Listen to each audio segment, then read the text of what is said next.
Kim Oshuro kunida oilasiga kengchilik yaratib bersa, kengchilik qilib bersa, Alloh taolo unga yilni qolganini keng qilib qo'yadi. Oila boshlig'ilar o'tiribsiz, Oshuro kuni uyingizga, oilangizga kengchilik kirgizib bersangiz, yil davomida Alloh kengchilik berar ekan. Mana shuni ulamolar juda ko'pchiliklari, xususan Sufyon Savriy aytadilarki, tajriba qilib ko'rdik va ana shunday bo'ldi deydi.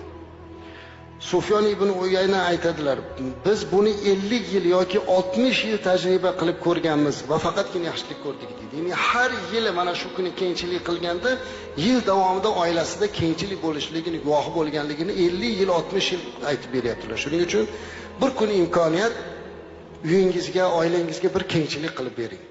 Chiroyli bir dasturxon qiling, ma'naviy muhitni chiroyli sog'lom qilib bering.